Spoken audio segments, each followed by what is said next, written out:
Rapport global du Présidium de la plateforme des confessions religieuses sur la désignation des animateurs de la Commission électorale nationale indépendante CENI. Préambule. La plateforme des confessions religieuses est une structure de consultation permanente sans personnalité juridique qui offre aux confessions religieuses membres un cadre d'échange et de collaboration afin d'adopter des orientations communes sur les différents sujets qui engagent la vie nationale, confère exposé des motifs et article 4 de la Charte. Elle est composée de 8 membres, à savoir l'Église catholique, l'Église du Christ au Congo, l'Église de Jésus-Christ sur la terre par son envoyé spécial Simon Kimbangu, la communauté islamique du Congo, l'Église orthodoxe, l'Église du Réveil au Congo, l'Union des Églises indépendantes du Congo et l'Armée du Salut. Le présidium est actuellement assuré par l'Église catholique représentée par le président de la conférence épiscopale nationale du Congo Senko, qui est le président de la plateforme, et l'Église du Christ au Congo, l'ECC, représentée par le président national de l'ECC, qui est le vice-président de la plateforme. Le président, le vice-président, le cas échéant, engage la plateforme vis-à-vis des tierces sur la base des personnalités juridiques de leurs confessions respectives. Confère article 18 de la Charte. L'article 10.3 de la loi portant organisation et fonctionnement de la Commission électorale nationale indépendante CENI dispose que les confessions religieuses ayant une personnalité juridique, une existence effective sur terrain et une expertise et une expérience avérée en matière électorale sont les seules concernées dans la désignation du président de la CENI et des membres de la plénière. C'est donc sur la base de cette disposition juridique que peut s'établir une majorité en cas de vote au sein de la plateforme. Après les échecs des 3 précédents cycles électoraux, les confessions religieuses membres de la plateforme avaient pris l'engagement d'éviter les erreurs du passé. C'est dans cette perspective que la CENCO et l'ECC se sont engagés dans le présent processus. 1. Rencontre de la plateforme. Les 8 confessions religieuses se sont réunies plusieurs fois, soit en plénière, soit au niveau du secrétariat technique, pour traiter les dossiers des candidatures, définir les règles de procédure, évaluer le climat dans lequel le travail est fait, etc. 4 rencontres déterminantes méritent d'être mentionnées, à savoir la plénière du 23 juillet 2021, au cours de laquelle les membres de la plateforme ont pris connaissance de la loi organique de la CENI, fait état des lieux de candidatures enregistrées dans le secrétariat de 8 confessions religieuses, définit les critères de traitement des candidatures au niveau du secrétariat technique et au niveau de la plénière, évaluer l'atmosphère sécuritaire du travail en rapport avec le processus de désignation des animateurs de la CENI. Un communiqué conjoint a été publié à cette occasion pour dénoncer les intimidations et les menaces dont certains membres de la plateforme étaient victimes. La plénière du 27 juillet 2021, au cours de laquelle les 8 membres de la plateforme ont examiné les dossiers des 4 candidatures retenues par le secrétariat technique qui se limitait au volet technique. Les autres aspects devraient être traités en plénière. Il s'agit de Cyril Ebotoko, présenté par la SENCO, Daniel Kawata, présenté par l'ECC, Denis Kadima, présenté par l'Église kimbanguiste, Roger Bimoala, présenté par l'Armée du Salut. Les travaux ont été suspendus pour divergence d'appréciation sur la dimension éthique du candidat Denis Kadima. La plénière du 30 juillet 2021, convoquée pour poursuivre les travaux suspendus le 27 juillet 2021, a été sanctionnée par un rapport dûment signé par les 8 confessions religieuses, faisant état d'un manque de consensus et les conditions pour le vote, conformément à l'article 17 de notre charte, n'étaient pas réunies. Sur ces entrefaites, les 6 confessions religieuses se sont réunies en dehors de notre cadre légal et à l'insu du Présidium pour désigner, en violation des articles 10 et 12 de la loi sur la CENI, ainsi que des articles 8, 16, 17 et 18 de notre charte, 2 membres à la CENI au nom de la plateforme. Ayant constaté que toutes les tractations menées jusque-là au sein de la plateforme ont échoué, le président de l'Assemblée nationale a accordé à notre plateforme un ultime délai de 72 heures afin d'harmoniser les vues et de désigner le président et un membre de la plénière de la CENI. Une plénière a été convoquée le 2 octobre 2021.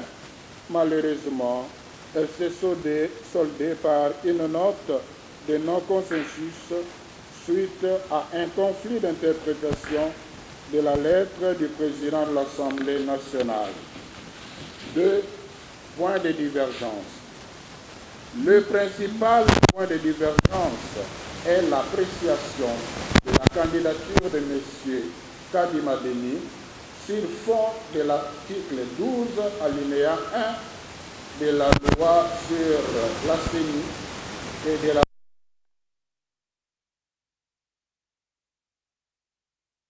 confession religieuse a été entaché des irrégularités et des griefs importants, notamment des menaces, pression, intimidation, tentative de corruption. Ces éléments suffisent pour démontrer que le candidat est porté par une famille politique, mettant ainsi en cause sa crédibilité et son indépendance, ce qui n'a pas permis d'évoluer avec lui jusqu'au vote conformément à l'article 17 de la Charte. Par contre, les 6 confessions religieuses relativisent les faits et les preuves. Elles considèrent que la compétence technique du candidat et il convient pour eux de passer directement au vote. 3. Perspective de solutions préconisées. Le Présidium a pris plusieurs contacts à plusieurs niveaux dans le but de se retrouver autour d'une même table avec les 6 autres confessions religieuses afin d'évoluer sur base d'autres candidats tout aussi valables que de rester figés sur ce qui nous divise. Malheureusement, en dépit des garanties de bonne foi que nous avions données de ne pas présenter un quelconque candidat, nous avons été butés à un refus catégorique de la part des autres confessions religieuses. Pour elles, c'est le candidat Kadima ou rien. Entre-temps, le chef de l'État a rencontré séparément les cardinals Fridolin Bongo et le révérend André Bokondoa. Ils ont échangé sur le sujet et une lueur d'espoir de solution était née de ces entretiens. Comme les choses n'évoluaient pas sur le terrain, le Présidium a sollicité une audience auprès du chef de l'État, conformément aux articles 68 et 69 de la Constitution du pays, pour partager avec lui leurs préoccupations et lui donner la primeur de certaines preuves délicates sur les griefs qui pèsent sur les candidats qui posent problème. Malheureusement, cette audience ne lui a pas été accordée. 4 recommandations. En attendant la mise en place du bureau de la CENI, pour éviter un quelconque retard dans le processus électoral, au nom du principe de continuité des institutions, il serait indiqué que l'administration électorale en place s'occupe des préparatifs techniques en vue de faciliter le travail à la nouvelle équipe. Nous demandons aux honorables députés nationaux et sénateurs d'être attentifs et objectifs dans le traitement des dossiers des candidats à la CENI, en vérifiant particulièrement la conformité aux articles 10 et 12 de la loi portant organisation et fonctionnement de la CENI. Nous invitons le président de la République, chef de l'État, à jouer son rôle de garant du bon fonctionnement des institutions et de la cohésion nationale, afin d'assurer à la nation des élections crédibles, inclusives et apaisées en 2023. Au peuple congolais, nous demandons d'exercer sa souveraineté en barrant légalement la route à toute tentative de prendre en otage le processus électoral par qui que ce soit. Conclusion. L'engagement de la CENCO et de l'ECC dans le processus électoral en cours n'a qu'un seul objectif: contribuer à la consolidation de la démocratie par des élections libres, transparentes, inclusives et apaisées. Le bien-être du peuple congolais en dépend. La CENCO et l'ECC restent disposés à accompagner la nation congolaise pour gagner le pari de bonnes élections en 2023. Elles utiliseront tous les moyens légaux, civiques, démocratiques et pastoraux à leur disposition pour atteindre cet objectif. À la signature pour la CENCO, Monseigneur Marcel Mitapa, président de la CENCO et président de la plateforme. Pour l'ECC, le révérend docteur André Bokundowa Bolikabe, président de l'ECC, vice-président de la plateforme. Je vous remercie.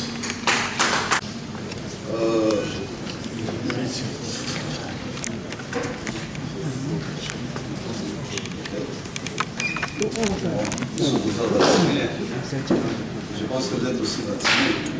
Voilà. Parce que là, vous en passez un peu. Je voudrais commencer par la question relative à la quintessence de l'article 17. Je crois que cette question est importante pour nous. Parce que je crois que vous avez suivi à la lecture, s'il vous plaît. Je crois que vous avez suivi à la lecture de ces rapports, déjà à son préambule, le premier paragraphe qui est le premier point, où l'on précise la nature juridique de la plateforme. Je crois que c'est l'occasion d'en parler. Il y a une sorte de confusion au niveau de l'opinion, parce que nous constatons que cette confusion va jusqu'au niveau des institutions. Lorsqu'on parle de la plateforme des professionnels, elle n'est pas une aspect. Elle n'est pas non plus un groupement quelconque. La plateforme des confessions religieuses, comme d'ailleurs les rapports le disent, est une structure de consultation sans personnalité juridique et qui offre aux confessions religieuses membres un cadre d'échange et de collaboration. Que cela veut dire? Donc, déjà, lorsque nous sommes dans un texte des droits, je crois que cette confusion a beaucoup circulé, il faut commencer par identifier la nature juridique de l'organisation. Sinon, on parlerait des statuts ou du règlement intérieur. Mais ici, nous parlons de la charte. C'est pourquoi nous disons que ce qui engage, ça c'est vraiment les préambules, il faut que nous comprenions cela. Toutes les confessions religieuses ont leur personnalité juridique, mais la plateforme en soi n'est qu'un espace, une structure de collaboration, une structure de consultation. Et l'esprit déjà de la charte fait que les positions que nous prenons soient des positions communes. Pourquoi? Parce que la réalité à l'intérieur, il faut savoir, nous n'avons pas toutes les confessions religieuses au même niveau. Il y a des confessions religieuses qui sont fortes dans tel domaine, d'autres non. Dans l'esprit initial même de la constitution de cette plateforme depuis 1991, de reste-mémoire sous l'initiative de Monseigneur Montsengo, l'idée était de fédérer les efforts des religieux pour voir dans quelle mesure ils peuvent contribuer, ils peuvent participer aux questions qui relèvent de l'intérêt national. Ça, c'est d'abord la première des choses à savoir. Ce qui fait qu'aujourd'hui, s'il faut parler des confessions religieuses qui engagent la plateforme vis-à-vis des tiers, notamment au niveau des institutions de notre pays, c'est le présidium, comme le dit l'article 18 de la charte. Ce n'est pas fait innocemment.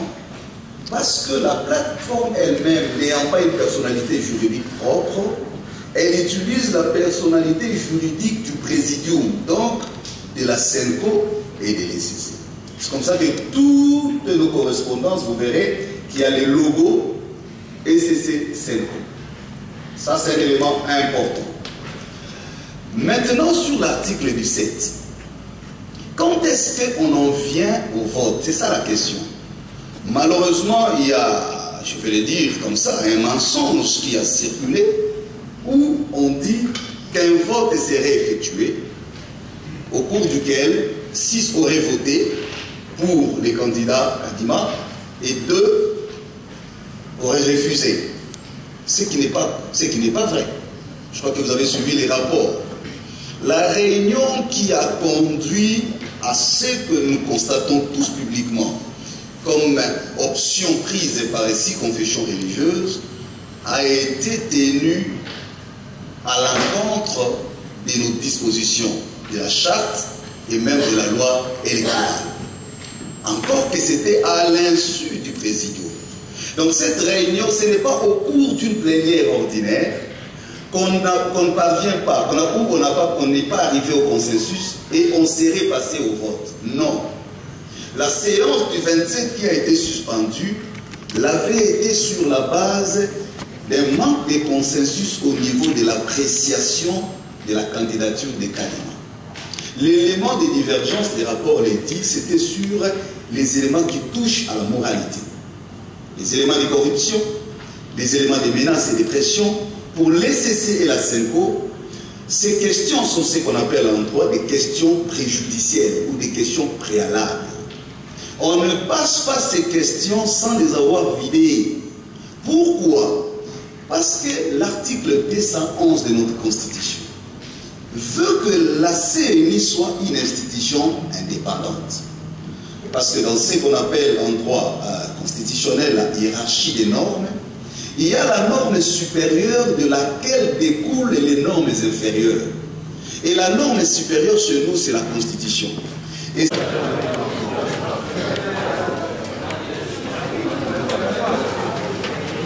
j'y ai vu.